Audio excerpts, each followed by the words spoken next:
My heart is beating because I just walked up Densmore Hill Road. I'm going to make a video to explain the Freedom and Unity Fest being held in East Johnson, Vermont on Saturday, September 24th. If you would like to attend, go to fufest.com and look for a festival, a gathering for freedom in your area. One of the things that I like to speak about is leaving the dependency matrix. So the matrix that is here has to do with your complicity, with your dependency, and you making a choice based on all the choices that are available to live within that dependency matrix. And my last video, which was taken down on YouTube, was just a fellow from the World Economic Forum speaking in 2020 about how they now have the capability to hack the human organism. That is on Vimeo under the mechanics of control. So these mechanics of control, they're not going to roll out tanks and airplanes like they used to do some kind of operation to take over your consciousness, right? They're going to do it in a different way. So my specialty for the last 22 years in Vermont has been permaculture. And I want to just walk down the road with you and show you how I live on Densmore. Now, I'm going to flip this around, so I'm not sure what I'm going to be showing you, but this is what happened yesterday. All up and down Densmore was the shredding of the plant life. And it smelled horrible, and it was shrieking, and I could hear the plants being shredded because, of course, plants are alive. They are sentient, they are conscious, they're part of the realm here that we call Earth, and they don't exist in a state of dependency. So your relationship to plants is really important on this planet.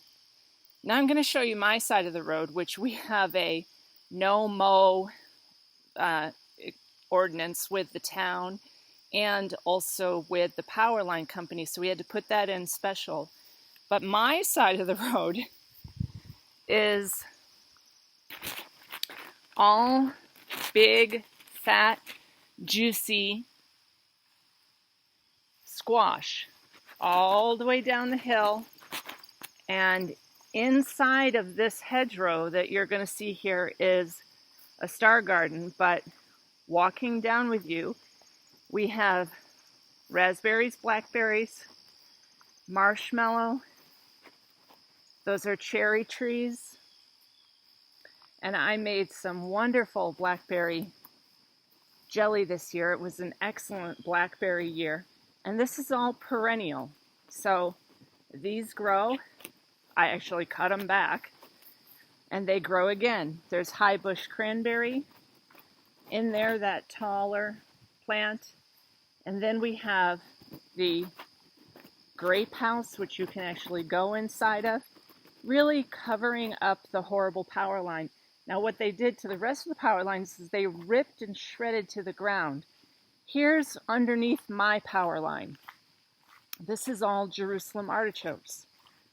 They're perennial tubers that are indigenous to Vermont, and I will dig those up in October after they flower. And hundreds of pounds of food that you have seen so far. From the squash at the top, these Jerusalem artichokes will give me hundreds of pounds of food, and they create a shelter. So here's some shorter ones. And then down here I had radishes and tomatoes, and squash is still growing up against the fence. And I'll show you the yard because I want to walk down with you to the comfrey. And I do consultations on permaculture. Most people cannot believe my yard. Here we are on grapes that are on the fence. We do our own firewood. Everything in this yard is edible. We have 2 horses. They provide all the compost we need. And even things that are beautiful, like bergamot and echinacea and yarrow, are medicinal. This is a kiwi vine that's growing up the oak tree, and the kiwi are ripe right now. I'm in a zone 3 here in the mountains, in the Green Mountains. It gets to -20, -25. These are all herbs. So I actually have to cut these back. These are perennials. Mulberry tree, lots of garden beds. This is a hoop house. All of that beautiful kale is perennial kale in Vermont. I don't buy seeds. The tomatoes that are growing on the inside of the hoop house, now I've already taken down the peas. All of these tomatoes are self-seeding. They will just drop to the ground and grow more. Here's a curly kale. Here's asparagus. In other words, in permaculture, you don't plow and plant. You just let the food drop. Like this is Hopi red amaranth. It is definitely going to drop those seeds. And Hopi red amaranth is very high in protein. Here are the seeds of lettuce, mustard, radishes, which are all laying down. And then I'm going to take you down here to our special little play palace, I call it. And we have our cannabis plants growing. Cannabis plants are doing fabulous this year. This is Thai basil, which is a wonderful basil. This is the more traditional purple monarda or bergamot. This is all mullein, which I use as a tea for my lungs. It's shaped like a lung. And then this is the comfrey, which I'm going to be making a bliss balm with comfrey and cannabis that grow together. Currants, pear trees, apple trees, cherry trees, more squash over in that direction. So the point of this video is I did want to show you the comfrey is perennial. Okay. Permaculture is done in such a way that the plants produce seeds and they drop onto the ground and they spread. The Jerusalem artichokes, no matter how much I dig those up and put them in cans in the root cellar, they always come back because one little root will make a whole new crop of tubers. So my specialty is not just that I'm like the crazy gardening woman. My specialty is getting out of the matrix. So Earth is a realm. You don't need to deify everything in this realm. There's a lot of very tricky games that go on here.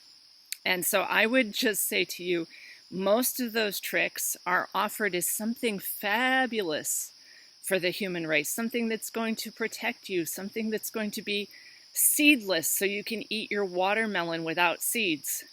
But of course, if the watermelons have no seeds, you can't plant your own watermelon. So you're stuck in a dependency matrix, aren't you? And some people say, why? Who cares? It's all growing. We'll just go to the store. If you knew how that food was growing, you would not be interested in going to the store. Go to a, quote, organic farm. So I went to Cedar Circle in Thetford. Everything's growing under plastic. Rows and rows and rows and rows of endocrine disruptors, which reduces your testosterone if you're a male. Basically, you have 50% less testosterone than 20 years ago, and it is because of the plastics. And that is an agenda, folks, or else something would have been done about that. It's very clear that plastics should not be part of our environment, definitely should not be layered and growing food with the hot sun, rain, and soil leaching what is in those plastics into your food. So I wouldn't be eating any of that. But you can do this. This took like no effort whatsoever because it just grows by itself. Everything just grows by itself if you set it up. Okay, that's what this earth was meant to be, was a abundant, free, beautiful, physical experience for a sovereign human soul. So I will be speaking about leaving the dependency matrix and living a sovereign life in Vermont. And you have the choice, but make sure that you know what you're choosing. If you're going to the store and buying organic, do you know that that is fresh, alive, vibrant? Or was it grown in layers and layers of plastic and plowed into the ground with fertilizers that came out of plastic bags and plastic bottles? Or would you like to live like this? Truly just walking around in paradise, in the garden of eating. Okay, bye-bye for now.